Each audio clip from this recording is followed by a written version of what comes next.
ಆಚಿ chilli powder ಸಖತ್ ಖಾರ ಬಣ್ಣ ಮತ್ತು ರುಚಿ ಆಚಿ ಚಿಲ್ಲಿ ಪೌಡರ್. ಈ ಮಾತನ್ನ ಕಿಚ್ಚ ಸುದೀಪ್ ಹುಬ್ಬಳ್ಳಿಯ ನೆಲದಲ್ಲಿ ನಿಂತು ಆಡಿದ್ದು. ಇದೇ ಮಾತು ಈಗ ನಾನಾ ರೀತಿಯ ಆಯಾಮಗಳನ್ನು ಪಡೆದುಕೊಳ್ತಾ ಇದೆ. ಸುದೀಪ್ ಆಡಿದಂತಹ ಮಾತುಗಳಿಗೆ ದರ್ಶನ್ ಫ್ಯಾನ್ಸ್ ನಿಗಿ ಕೆಂಡವಾಗ್ಬಿಟ್ಟಿದ್ದಾರೆ. ಕಿಚ್ಚನ ಮಾತಿಗೆ ದರ್ಶನ್ ಅಭಿಮಾನಿಗಳಿಂದ ದಾಳಿ ಶುರುವಾಗ್ಬಿಟ್ಟಿದೆ. ನೀವೇ ಯುದ್ಧ ಕರೆದ್ರೆ ನಾವು ಬರದೇ ಇರ್ತೀವಾ? ಯುದ್ಧ ಏನು ಒಬ್ಬ ಶಕುನಿ ಕೂಡ ಮಾಡ್ತಾನೆ. ಮೊದಲು ಜನರ ಪ್ರೀತಿಯನ್ನ ಗಳಿಸಿ ಅಂತ ಹೇಳಿ ಡಿ ಫ್ಯಾನ್ಸ್ ಸೋಷಿಯಲ್ ಮೀಡಿಯಾದಲ್ಲಿ ಪೋಸ್ಟ್ ಮಾಡ್ತಾ ಇದ್ದಾರೆ.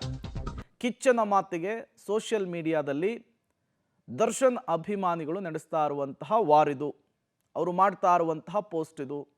ಆ ಪೋಸ್ಟನ್ನು ಕೂಡ ನೀವು ಗಮನಿಸ್ತಾ ಇದ್ದೀರಿ. ಈ ಮೂಲಕ ಇಬ್ಬರು ನಟರ ಅಭಿಮಾನಿಗಳ ನಡುವೆ ಜೋರು ಕದನ ಸೋಷಿಯಲ್ ಮೀಡಿಯಾದಲ್ಲಿ ನಡೀತಾ ಇದೆ. ಸೋಷಿಯಲ್ ಮೀಡಿಯಾ ಓಪನ್ ಮಾಡಿದ್ರೆ ಸಾಕು ಬರೀ ಇವುಗಳೇ ಕಣ್ಣಿಗೆ ರಾಚ್ತಾ ಇದೆ. ನಿಜಕ್ಕೂ ಕೂಡ ಇದು ಒಳ್ಳೆಯ ಬೆಳವಣಿಗೆ ಅಲ್ಲ. ಸ್ಯಾಂಡಲ್ವುಡ್ಡು ಚಂದನವನಕ್ಕೆ ಅದರದ್ದೇ ಆದಂತಹ ಘನತೆ ಇದೆ, ಗೌರವ ಇದೆ.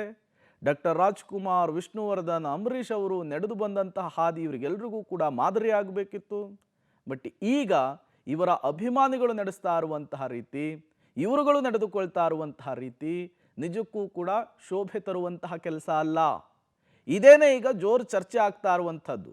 25ನೇ ತಾರೀಕು ಸುದೀಪ್ ಅಭಿನಯದ ಸಿನಿಮಾ ಮಾರ್ಕ್ ರಿಲೀಸ್ ಆಗ್ತಾ ಇದೆ. ಅವರು ಆಡಿದಂತಹ ಮಾತಿಗೆ ಈ ಎಲ್ಲ ಬೆಳವಣಿಗೆಗಳಾಗ್ತಾ ಇದೆ. 25ಕ್ಕೆ ಥಿಯೇಟ್ರಲ್ಲಿ ಒಂದು ಸಿನಿಮಾ ಬಿಡುಗಡೆ ಆಗುತ್ತೆ. ಆದರೆ ಹೊರಗಡೆ ಒಂದು ಪಡೆ ಯುದ್ಧಕ್ಕೆ ರೆಡಿ ಆಗ್ತಾ ಇದೆ. ಈ ವೇದಿಕೆ ಮೇಲಿಂದ ಹೇಳ್ತಾ ಇದ್ದೀನಿ, ಯುದ್ಧಕ್ಕೆ ಸಿದ್ಧ. ಯಾಕಂದ್ರೆ ನಾವು ನಮ್ಮ ಮಾತಿಗೆ ಬದ್ಧ. ಕೆಲವೊಮ್ಮೆ ನನಗನ್ಸುತ್ತೆ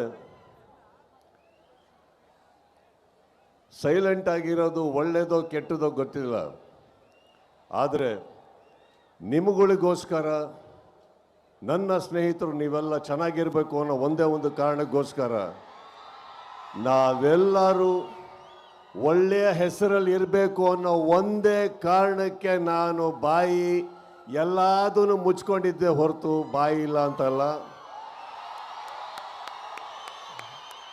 ಬಹಳಷ್ಟು ಕಲ್ಲಿನ ಹೋರಾಟ ನನ್ನಿಂದ, ನನ್ನ ಸಹನೆಯಿಂದ ನಿಮ್ಗಳ ಮೇಲೆ ಬೀಳ್ತಾನೆ ಇರುತ್ತೆ. ಅದನ್ನು ತಾವು ತಡ್ಕೊಂಡು ಬರ್ತಾನೆ ಇದ್ದೀರಿ.